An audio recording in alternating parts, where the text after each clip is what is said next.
जय माता दी भक्तों, चैत्र नवरात्रि के कन्या पूजन में माता स्वरूप कन्याओं को जरूर खिलाना। ये एक चीज माता रानी की कृपा से दूर होंगे, सभी दुख तकलीफ आजीवन बरसेगा, धन ही धन जीवन में तत्काल होगी, धन की वर्षा साथ ही जाने। कन्या पूजन की सही तिथि शुभ मुहूर्त समेत संपूर्ण जानकारी। प्रिय भक्तों, माता रानी की पूजा और कन्या पूजन जैसे अत्यंत पवित्र विषय पर जानकारी बिल्कुल विस्तृत, संपूर्ण और सूक्ष्मतम विवरण के साथ ही होनी चाहिए, क्योंकि धर्म के मामले में आधी अधूरी जानकारी अक्सर पूजा में दोष का कारण बन जाती है।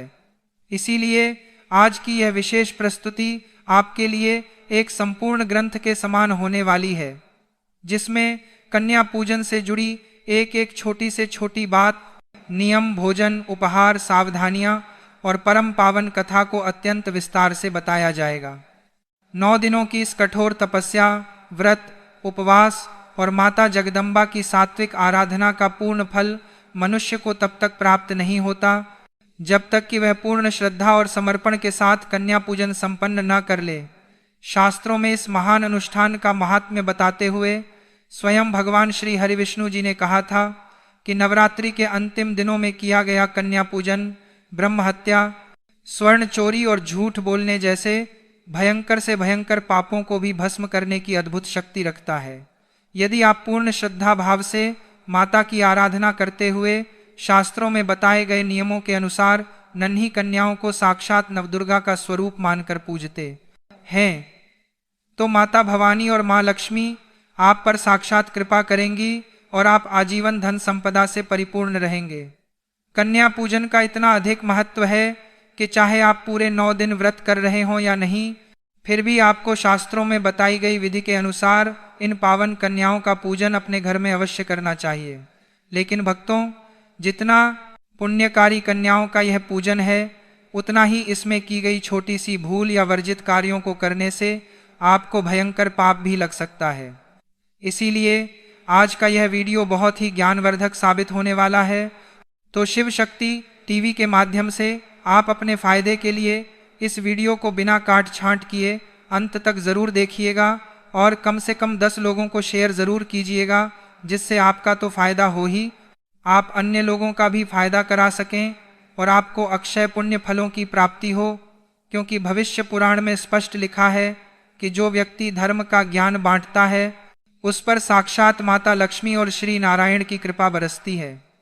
वीडियो में आगे बढ़ते हैं, लेकिन उससे पहले अगर आप भी चाहते हैं कि माता रानी की कृपा आप पर सदैव बनी रहे, तो वीडियो को एक लाइक करके चैनल को सब्सक्राइब जरूर कर लें और कमेंट बॉक्स में जय माता दी और जय श्री लक्ष्मी नारायण जरूर लिख दें। भक्तों, सबसे पहले हम इस संशय को दूर करते हैं कि साल 2026 में चैत्र नवरात्रि का यह महाफलदायी कन्या पूजन आखिर किस दिन और किस तिथि को किया जाना सबसे अधिक शुभ और शास्त्र सम्मत रहेगा। पंचांग की सटीक गणनाओं और ग्रह नक्षत्रों के शुभ संयोग के अनुसार इस साल 2026 में कन्या पूजन मुख्य रूप से 26 मार्च के पावन दिन संपन्न किया जाएगा। जो भी भक्त महाअष्टमी का कठोर व्रत करते हैं और अपनी कुल परंपरा के अनुसार अष्टमी तिथि को माता की चौकी पूजते हैं, वे 26 मार्च 2026 को ही पूर्ण सात्विकता के साथ कन्याओं को अपने घर आमंत्रित करेंगे। वहीं जो लोग नवमी तिथि को पूजते हैं, उनमें से भी अधिकांश लोग 26 मार्च को ही कन्या पूजन करेंगे, क्योंकि इस दिन तिथियों का एक बहुत ही अद्भुत और कल्याणकारी संगम बन रहा है। परंतु जिन परिवारों में उदया तिथि की मान्यताओं को सर्वोपरि रखा जाता है और जो लोग 27 मार्च 2026 को महानवमी का पावन पर्व मनाएंगे, वे लोग अपना कन्या पूजन 27 तारीख को ही संपन्न करेंगे। अब सवाल उठता है कि अष्टमी और नवमी में से किस दिन कन्या पूजन करना ज्यादा फलदायी है। तो शिव शक्ति टीवी के दर्शकों, अष्टमी तिथि साक्षात माँ महागौरी की होती है। इस दिन कन्याओं का पूजन करने से घर से बीमारियां, तंत्र मंत्र का प्रभाव और अकाल मृत्यु का भय हमेशा के लिए दूर हो जाता है। वहीं नवमी तिथि माँ सिद्धिदात्री की है। इस दिन कन्या पूजन करने से रुके हुए कार्य बनते हैं, व्यापार में वृद्धि होती है और घर में अपार धन संपदा का वास होता है।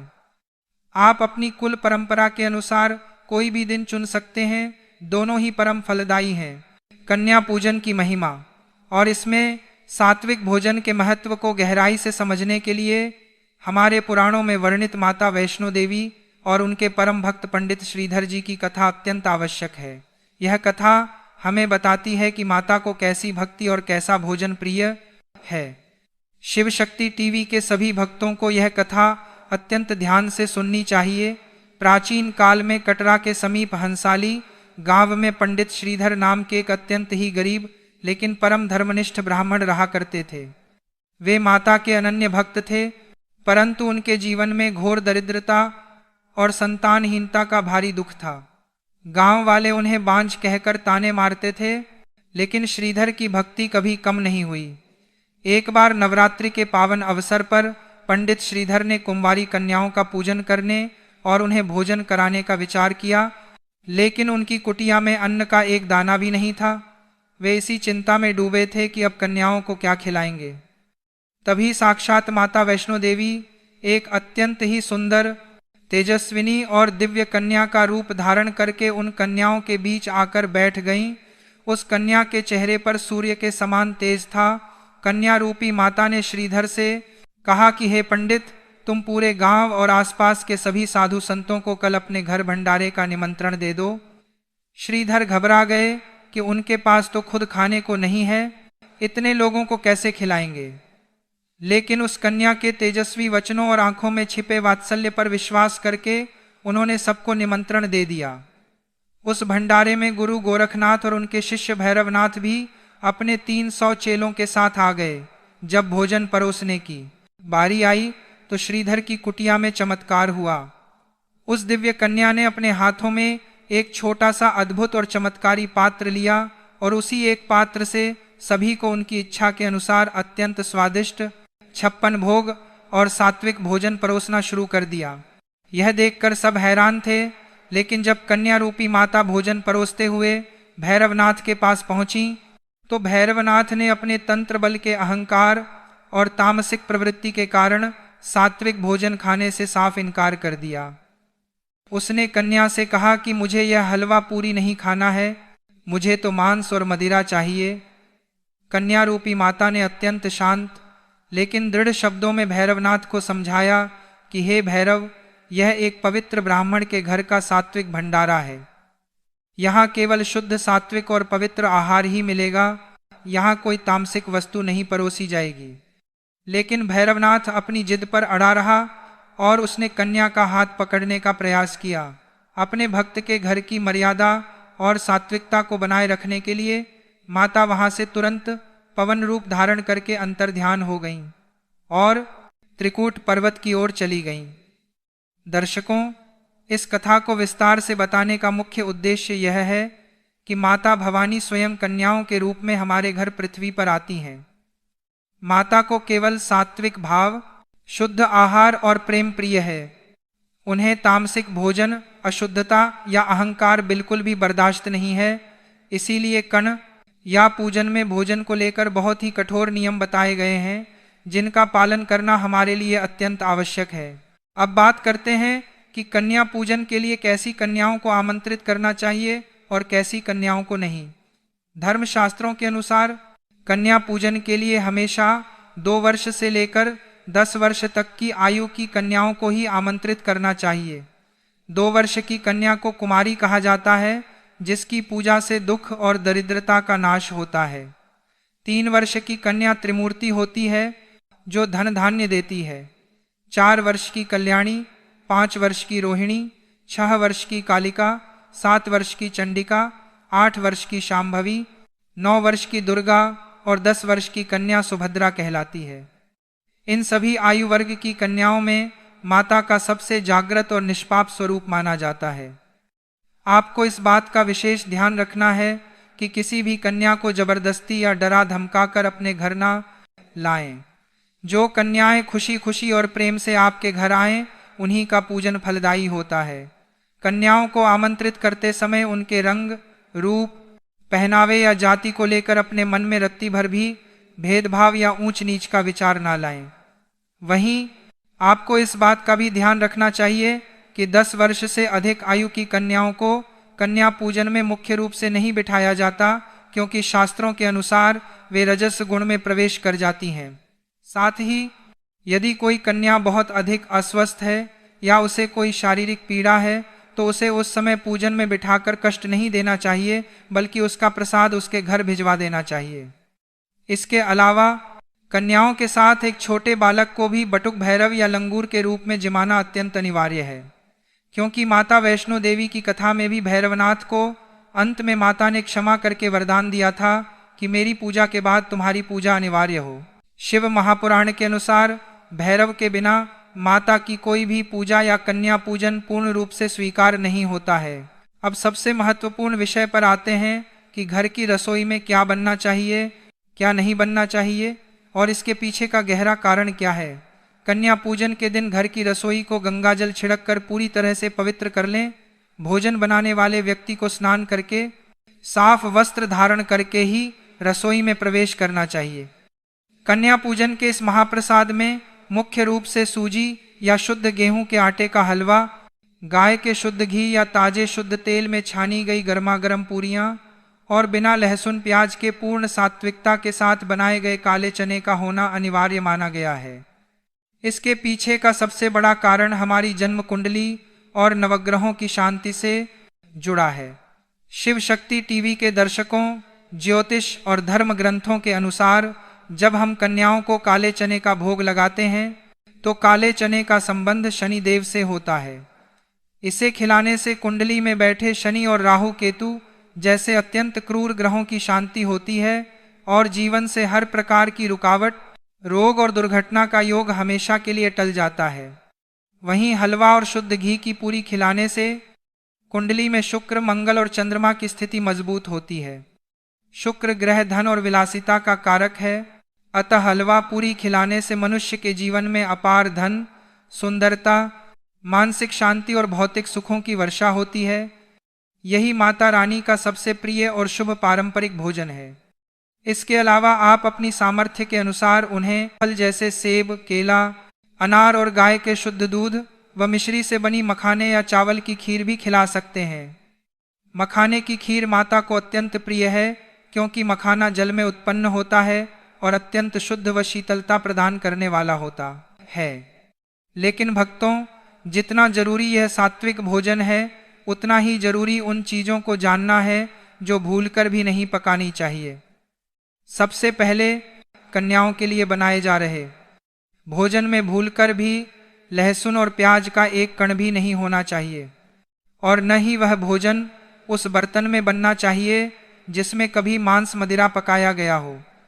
लहसुन और प्याज की उत्पत्ति असुरों के अंश से मानी जाती है, इसीलिए यह घोर तामसिक होते हैं और इनका सेवन करने से शरीर में अज्ञान और क्रोध बढ़ता है। बाजार का बना हुआ खुला, अशुद्ध, डिब्बाबंद या मिलावटी भोजन जैसे चिप्स, बिस्किट, चाउमीन या बाहर की मिठाइयाँ कन्याओं को भूलकर भी ना खिलाएं। बासी भोजन, फ्रिज में रखा हुआ एक दिन पहले का गुंथा हुआ आटा या किसी का झूठा किया हुआ प्रसाद कन्याओं को खिलाना शास्त्रों में घोर पाप है। ऐसा करने से घर में दरिद्रता, बीमारियां और कलह प्रवेश कर जाती हैं। सब्जियों में बैंगन, मूली, कटहल, करेला या लाल मसूर की दाल का प्रयोग भी कन्या पूजन के भोजन में पूरी तरह से वर्जित है, क्योंकि ये चीज़ें या तो रजस्तमस गुण को बढ़ाती हैं या इनका स्वाद कड़वा होता है, जो माता के सात्विक भोग के अनुकूल नहीं है। अब एक बहुत बड़ा सवाल जो लोग अक्सर पूछते हैं कि कन्याओं के अलावा घर के अन्य सदस्यों को उस दिन क्या खाना चाहिए। दर्शकों, शिव शक्ति टीवी के माध्यम से हम आपको बताना चाहते हैं कि कन्या पूजन वाले दिन घर का वातावरण पूरी तरह से देवतुल्य और पवित्र होना चाहिए। इसीलिए घर के सभी सदस्यों को, चाहे उन्होंने व्रत रखा हो या न रखा हो, केवल और केवल शुद्ध सात्विक भोजन ही ग्रहण करना चाहिए। सबसे पहले घर के सभी सदस्य माता का वह प्रसाद हलवा, पूरी, चना ही ग्रहण करें जो कन्याओं के लिए बनाया गया था। इसके बाद यदि किसी को भूख हो तो वह घर में बना हुआ बिना लहसुन प्याज का सात्विक भोजन ही खाए। उस पूरे दिन घर में कोई भी तामसिक वस्तु, लहसुन, प्याज, मांस, मदिरा या बाहर का अशुद्ध खाना नहीं आना चाहिए। व्रत खोलने यानी व्रत पारण को लेकर भी शास्त्रों में स्पष्ट नियम है। यदि आपने महाअष्टमी का व्रत रखा है तो आप नवमी के दिन सुबह कन्या पूजन संपन्न करने के बाद कन्याओं को विदा करके उनके द्वारा झूठा किया हुआ प्रसाद जो वे प्रेम से छोड़ दें या माता को अर्पित किया गया प्रसाद खाकर अपना व्रत खोल सकते हैं। यदि आप पूरे 9 दिन का व्रत रखते हैं और नवमी को पूजते हैं तो आप नवमी के दिन कन्या पूजन के बाद प्रसाद ग्रहण करके व्रत का पारण कर सकते हैं, या फिर दशमी तिथि के दिन सुबह स्नान ध्यान करके व्रत खोल सकते हैं। व्रत हमेशा माता के प्रसाद से ही खोलना चाहिए, तभी व्रत पूर्ण माना जाता है। अब बात करते हैं कि माता स्वरूप कन्याओं का पूजन घर में किस विधि से करना चाहिए। जब कन्याएं आपके घर पधारें तो उनका स्वागत साक्षात माता भवानी के रूप में करें। घर के मुख्य द्वार पर या आंगन में एक साफ तांबे या पीतल की परात रखें। उसमें कन्याओं के नन्हे चरणों को रखकर अपने हाथों से शुद्ध जल या गंगा जल से उनके चरण पखारें। शास्त्रों में कहा गया है कि कन्याओं के चरण धोने से जो जल प्राप्त होता है वह किसी भी तीर्थ के जल से अधिक पवित्र होता है। उस पवित्र चरणामृत को अत्यंत श्रद्धा के साथ अपने और अपने परिवार के मस्तक पर लगाएं।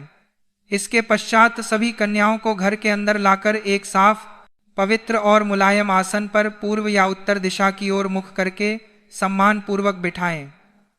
उनके भाल पर कुमकुम, अक्षत और चंदन का पवित्र तिलक लगाएं। उनके हाथों की कलाई पर रक्षा सूत्र यानी कलावा बांधें।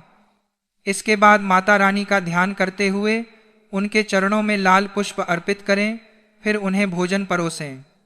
भोजन परोसते समय और कन्याओं को खिलाते समय अपने मन में किसी भी प्रकार का क्रोध, झुंझलाहट या जल्दबाजी न रखें। उन्हें अपनी मर्जी से जितना खाना हो खाने दें। जब कन्याएं तृप्त होकर भोजन कर लें तो उन्हें पीने के लिए शुद्ध जल दें। भक्तों, अब सबसे महत्वपूर्ण बात कि कन्याओं को भोजन कराने के पश्चात विदाई के समय दक्षिणा पैसे के अलावा और क्या क्या उपहार यानी गिफ्ट देने चाहिए, जिससे माता रानी अत्यंत प्रसन्न हो और आपकी हर मनोकामना पूरी हो। शास्त्रों के अनुसार कन्याओं को कभी भी खाली हाथ विदा नहीं करना चाहिए। सबसे पहले कन्याओं को लाल रंग की चुनरी अवश्य ओढ़ानी चाहिए। लाल रंग माता का सबसे प्रिय रंग है और इसे सौभाग्य का प्रतीक माना जाता है। लाल चुनरी पहनाने से कुंडली में मंगल ग्रह मजबूत होता है और घर में सुख समृद्धि आती है। इसके अलावा आप कन्याओं को श्रृंगार की सामग्री जैसे लाल चूड़ियाँ, बिंदी, मेहंदी, लाल रिबन या बालों के क्लिप उपहार में दे सकते हैं। श्रृंगार का सामान देने से माता अत्यंत प्रसन्न होती हैं और घर की महिलाओं को अखंड सौभाग्य का आशीर्वाद प्राप्त होता है। साथ ही ऐसा करने से आपकी कुंडली में शुक्र ग्रह अत्यंत बलवान हो जाता है, जिससे भौतिक सुखों, धन और ऐश्वर्य की जीवन में कभी कमी नहीं होती। यदि आप अपने बच्चों की शिक्षा और बुद्धि में वृद्धि चाहते हैं तो कन्याओं को पढ़ाई लिखाई से जुड़ी चीजें जैसे कॉपी, पेन, पेंसिल या रंग कलर बॉक्स जरूर दान करें। कन्याओं को साक्षात मां सरस्वती का स्वरूप भी माना जाता है और उन्हें शिक्षा की सामग्री दान करने से कुंडली में बुध ग्रह शांत होता है, जिससे घर के बच्चों को विद्या, एकाग्रता और करियर में अपार सफलता मिलती है। इसके साथ ही कन्याओं को स्टील या पीतल के बर्तन जैसे छोटी कटोरी, प्लेट, चम्मच या टिफिन बॉक्स देना भी अत्यंत शुभ माना गया है। बर्तन का दान करने से मां अन्नपूर्णा का सीधा आशीर्वाद मिलता है और आपके घर के भंडार कभी खाली नहीं रहते। कन्याओं को ताजे फल जैसे केला या सेब और उपयोग में आने वाला साफ रुमाल देना भी बहुत अच्छा माना जाता है।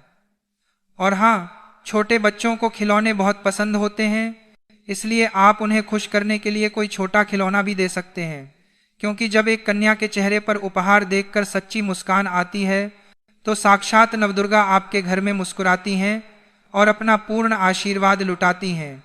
इन सभी उपहारों के साथ अपनी सामर्थ्य अनुसार दक्षिणा जरूर रखें। बिना दक्षिणा के कन्या पूजन अधूरा रहता है। अंत में घर के सभी सदस्य जमीन पर झुककर उन नन्ही कन्याओं के चरण स्पर्श करें और अपने पूरे परिवार की सुख शांति, कर्ज मुक्ति, स्वास्थ्य और अखंड सौभाग्य के लिए उनसे माता के रूप में आशीर्वाद मांगे। अंत में कुछ विशेष सावधानियां जो आपको इस दिन बिल्कुल नहीं करनी है। कन्या पूजन के दिन घर में किसी भी प्रकार का वाद विवाद, झगड़ा या ऊंची आवाज में बात नहीं करनी चाहिए। घर की महिलाओं या पुरुषों को इस दिन बाल नहीं कटवाने चाहिए, दाढ़ी नहीं बनानी चाहिए और ना ही नाखून काटने चाहिए। महिलाओं को इस पावन दिन बाल धोकर स्नान करने से बचना चाहिए यदि कोई विशेष अशुद्धि न हो तो।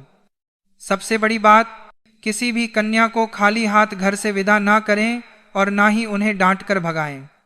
इन सभी सात्विक नियमों, विस्तृत कथा के मर्म और सच्ची श्रद्धा के साथ इस पावन चैत्र नवरात्रि में कन्या पूजन करने से आपको अपने जीवन में अकल्पनीय भौतिक सुखों, ऐश्वर्य और पारिवारिक शांति की प्राप्ति होगी। हर इंसान एक सही मौके की तलाश में होता है और चैत्र नवरात्रि के यह 9 दिन आपके जीवन में बहुत बड़ा मौका लेकर आने वाले हैं। इन 9 दिनों में किए गए छोटे छोटे उपाय भी बड़े बड़े फल प्रदान करते हैं। जो व्यक्ति जीवन में कभी कुछ नहीं कर पाया, उसे भी आगे बढ़ने का सुनहरा अवसर मिल जाता है। आप बहुत मेहनती इंसान हैं, आपके अंदर कुछ कर दिखाने की क्षमता है, बस देर है तो इस विशेष ईश्वरीय कृपा की। अगर आप भी चैत्र नवरात्रि के 9 दिनों में तुलसी के पौधे में वह एक विशेष चीज अर्पित कर देंगे तो आपकी दरिद्रता जन्मांतर के लिए दूर हो जाएगी। लेकिन सवाल यह उठता है कि आखिर वह चीज कौन सी है जिसे आपको तुलसी के पौधे के पास रखना है। इस रहस्य के बारे में बहुत कम लोग जानते हैं। आज के वीडियो में जो गुप्त जानकारी शिव शक्ति टीवी के माध्यम से मैं आपको देने वाला हूं, वह आप कहीं किसी और को मत बताना, इसका कहीं भी ढिंढोरा मत पीटना। एकदम शांत दिमाग से और कान खोलकर मेरी बात को सुन लेना, वरना आप जिंदगी भर पछताते रहेंगे कि आपने यह सुनहरा अवसर क्यों गंवा दिया।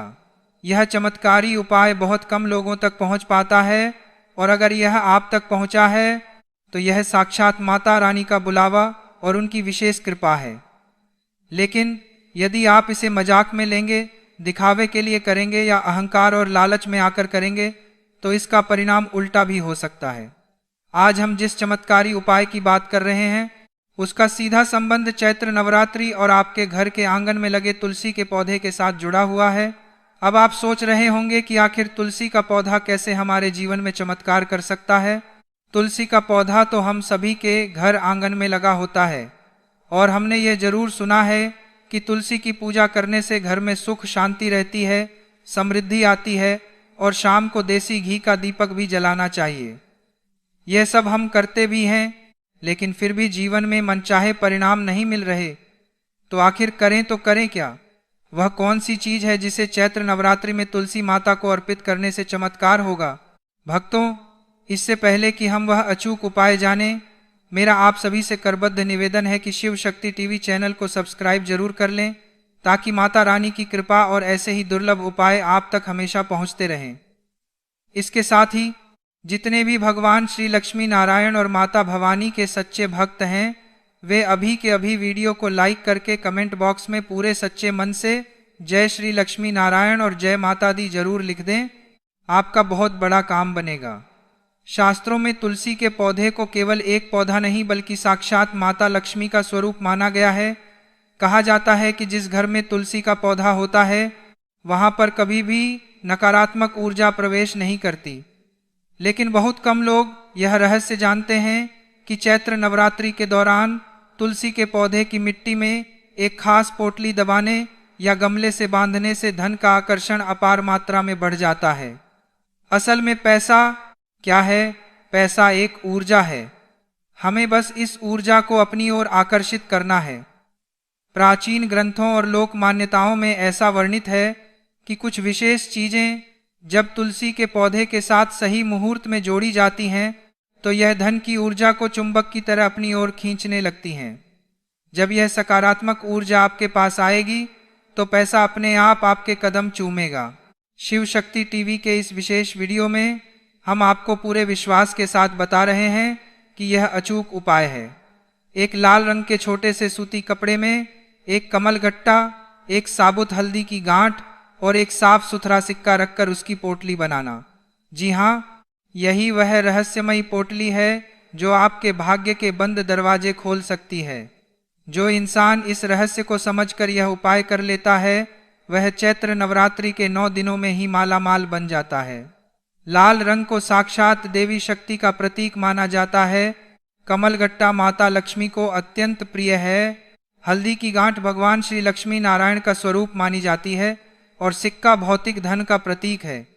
जब इन सभी दिव्य चीजों को एक साथ लाल कपड़े में बांधकर चैत्र नवरात्रि के पवित्र दिनों में तुलसी के पौधे की मिट्टी में हल्का सा दबा दिया जाता है या गमले के किनारे बांध दिया जाता है, तो ये सभी चीजें मिलकर एक ऐसी प्रचंड सकारात्मक ऊर्जा का संचार करती हैं जो धीरे धीरे आपके पूरे घर परिवार में फैल जाती है। यह ऊर्जा घर वालों के विचारों को शुद्ध करती है, घर की दरिद्रता और नकारात्मकता को दूर भगाती है, घर में देवी तत्व को विराजमान कराती है और पैसों का निरंतर आगमन शुरू कर देती है। इस अचूक उपाय को करने की सही विधि जानना बहुत जरूरी है, क्योंकि बिना सही नियम के ठोकरें ही मिलती हैं। चैत्र नवरात्रि के पहले दिन आपको सुबह जल्दी उठकर सबसे पहले स्नान कर लेना है और एकदम साफ सुथरे शुद्ध वस्त्र धारण करने हैं। इसके बाद आपको पूरी श्रद्धा के साथ एक छोटा सा लाल कपड़ा लेना है। उसमें एक कमलगट्टे का बीज, एक साबुत हल्दी की गांठ और एक साफ सिक्का रखना है। अब उस कपड़े को लाल मौली या लाल धागे से बांधकर एक छोटी सी पोटली बना लें। इस पूरी प्रक्रिया के दौरान अपने मन में माता भगवती और भगवान श्री लक्ष्मी नारायण का ध्यान निरंतर करते रहें। अब इस पोटली को लेकर तुलसी माता के पौधे के पास जाएं, उन्हें प्रणाम करें और एक शुद्ध देसी घी का दीपक जलाएं। मन ही मन भगवान श्री लक्ष्मी नारायण और माता से प्रार्थना करें कि आपकी जो भी इच्छा है वह पूर्ण हो और घर से हमेशा के लिए गरीबी दूर हो जाए। एक बात का विशेष ध्यान रखें कि मन में केवल अपने और अपने परिवार की सुख शांति और तरक्की के बारे में ही सोचें। भूलकर भी किसी दूसरे का बुरा सोचने या किसी को नुकसान पहुंचाने की भावना मन में न लाएं। यदि आप किसी का बुरा चाहने के इरादे से यह उपाय करेंगे तो इसका दुष्प्रभाव सीधे आपके ही ऊपर पड़ेगा। इसीलिए मन को एकदम निर्मल और शुद्ध रखें। प्रार्थना करने के बाद उस लाल पोटली को तुलसी के गमले की मिट्टी में थोड़ा सा गड्ढा करके बहुत ही सावधानी और सम्मान के साथ दबा दें, या यदि मिट्टी में जगह न हो तो उसे गमले के बाहर लाल धागे से सुरक्षित रूप से बांध दें। आपको इस बात का विशेष ध्यान रखना है कि ऐसा करते समय तुलसी की जड़ों या पौधे को रत्ती भर भी कष्ट न पहुंचे। इसे रखते समय मुंह से कुछ भी नहीं बोलना है। बिल्कुल मौन रहकर मन ही मन प्रार्थना करते हुए यह कार्य संपन्न करना है और दृढ़ विश्वास रखना है कि आपका काम जरूर बनेगा। शिव शक्ति टीवी के सभी दर्शकों से हमारा यही कहना है कि केवल पोटली बनाना ही पर्याप्त नहीं है। यह उपाय आपके अटूट विश्वास और सकारात्मक सोच से जुड़ा है। जब मन में विश्वास होता है तो विचार सकारात्मक होते हैं और यही सकारात्मकता आपके लिए अवसरों के नए द्वार खोलती है। लेकिन याद रहे, यह उपाय पूरी श्रद्धा से करना है। इसमें छल कपट या दिखावे की भावना बिल्कुल नहीं होनी चाहिए। वीडियो बनाने या किसी को प्रभावित करने के लिए यह काम न करें। तुलसी के पौधे के पास बैठकर भूलकर भी कोई नकारात्मक बात, किसी की बुराई या चुगली न करें। कई बार लोग घर के आंगन में लगी तुलसी के पास खड़े होकर दूसरों की निंदा करते हैं, जिससे जीवन में भयंकर मुश्किलें दस्तक दे देती हैं। नवरात्रि के इन 9 दिनों में रोज सुबह शाम तुलसी के पास एकांत में बैठें, प्रार्थना करें और दीपक जलाएं। जब नवरात्रि के 9 दिन पूरे हो जाएं, तो उस लाल पोटली को अत्यंत सावधानी से तुलसी के पौधे से निकाल लें और उसे अपने घर के मंदिर, अपनी तिजोरी या जहां आप पैसे रखते हैं वहां सुरक्षित स्थान पर रख दें। इसके अलावा नवरात्रि में अपनी कुलदेवी का ध्यान अवश्य करें और अपनी क्षमता के अनुसार जरूरतमंदों की मदद करें। यदि आप इन सभी नियमों और सावधानियों का पालन करते हुए इस गुप्त उपाय को करेंगे तो शिव शक्ति टीवी की ओर से आपको पूरे विश्वास के साथ कहा जाता है कि साक्षात भगवान श्री लक्ष्मी